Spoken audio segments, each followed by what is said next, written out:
chairman wa ICT yote ya Kenya pale bunge. Lakini mimi nataka nitume bishop. Ukiongea na KJ, unajua mimi nasaidia rais wetu kama chairman wa budget pale bunge.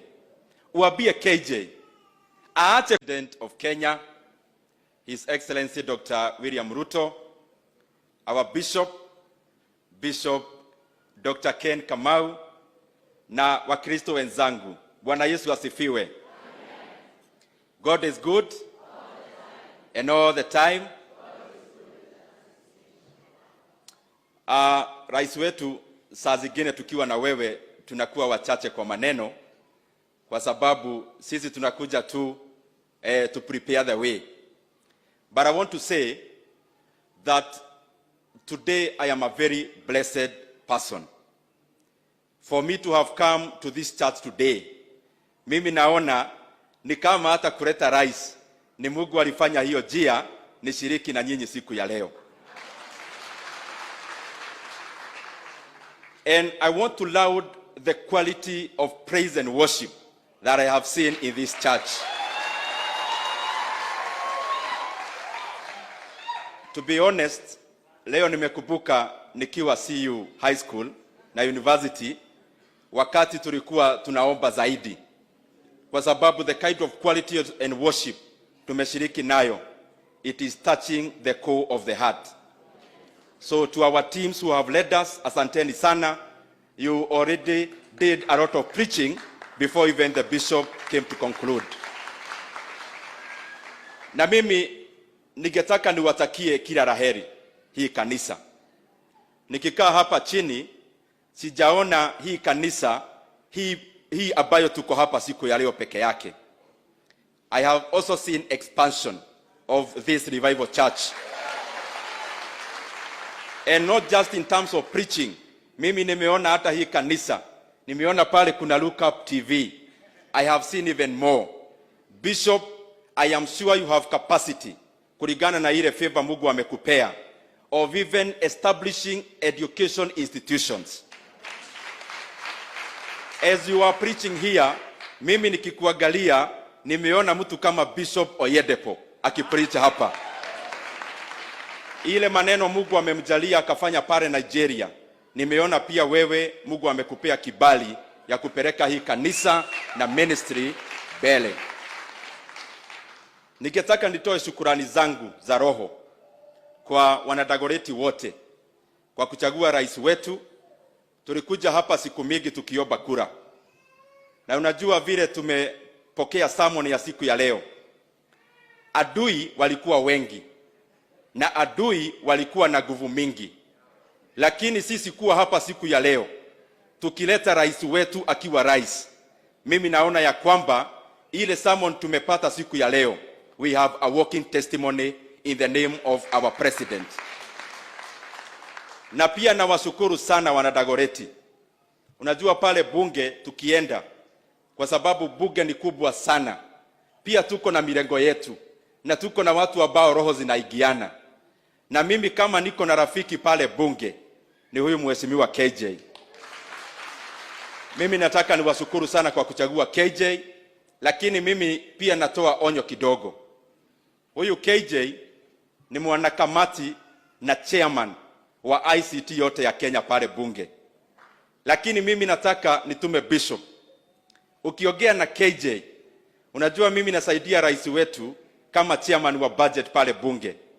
Uambie KJ aache kuja ananyakua budget yote ya nchi alete Dagoretti South.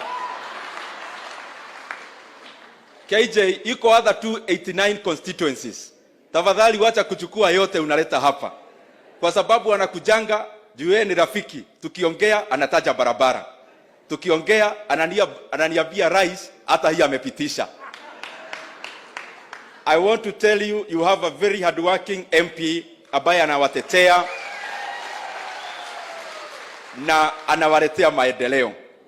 Ya mwisho, rais wetu, mimi nashukuru Mungu nimepata nafasi ya kufanya kazi kwa karibu sana na wewe. And there are several things that I have seen working closely with you. One is that the destinies of nations are not predicated on on wishes. The deliberate decisions of a leader are the ones that define where a country goes and the future of a country. Na pia hiyo nikiangalia, nikisoma na wewe, I have also seen that the countries we try to emulate, including a country like China, it never grew by wishful thinking of the leader. It grew by the deliberate policies, and especially of Deng Xiaoping from 1978, where he opened up China and came up with new policies. A country like South Korea also never grew on wish lists. It grew by deliberate policies of General Park, where he wanted to grow the economy of South Korea in what is called an export-led economy. And in fact, he established a committee to enhance the exports of South Korea. And in all the 19 years he was the leader of South Korea, he never missed any of the monthly meetings of that committee. Mr. President, when we took over, we had long meetings, including with the majority leader and our treasury. And the truth of the matter is that Kenya was in red. Kenya was in a cliff. Lakini wewe ukatueleza, hata tukiendelea kulalamika, hatujisaidii. Ukatuambia tukuje shati na tuingie kwa kazi. And out of that, Mr. President, and your wise, deliberate policies, Kenya is now not on the cliff again. You have been able to stabilize our economy. Mr. President, actually in this year of 2023, beyond the other problems we have in the economy, Kenya was actually the 29th fastest growing economy in the world. Mr. President, you have been able to work around our debt. You are no longer under distress. We are now able to fulfill our obligations, and we are almost taking off. Mr. President, when we took over, inflation was very high. You have been able to stabilize our inflation actually within our limit. We have set a limit of 7.5, 2.5 to 7.5. We are already below that because of deliberate policies. Mr. President, also, you told us that for a country to grow, we have to focus not on consumption, not on consumption, but on production. And you never stopped there. You actually walked the talk. That is why in all the spheres of production, you have been able to incentivize primary production by way of fertilizer, by way of mining, will be coming up very strongly, by way of forestry, by way of fisheries. Also in the industry, you are doing deliberate decisions and policies around industry, around aggregation parks, around industrial parks, around enhancing our EPZs. These are the deliberate policies you are putting in place. Also in the tertiary level of production, Mr. President, you have invested a lot of money in IT and also other areas around tertiary production. But also, you told us that to build a cohesive economy, beyond growing the economy, we have to build an egalitarian society, an equal society. And that is why you are investing money in the healthcare, because these are shared services.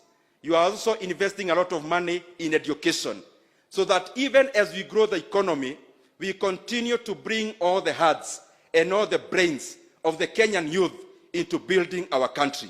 Mr. President, mimi ni kijana, lakini nikikaa chini, nikisoma uchumi mingi za ulimwengu, I am certain in the next few years, Kenya will be a great economy. Na rais ukanyangia hapo, sisi tuko nyuma yako. Wewe uendelee kujenga nchi yetu kwa sababu tunaona mwangaza pale mbele. Na kwa Wakenya wote, saa zingine when we are doing these kind of things, saa zingine kuna instability. It is common and normal, just to remind us that we have some work to do. Kwa hiyo instability ambayo inaweza kuja, tukaze mishipi. Kwa sababu mimi naona kama rais angekuwa mtu wa kujipenda,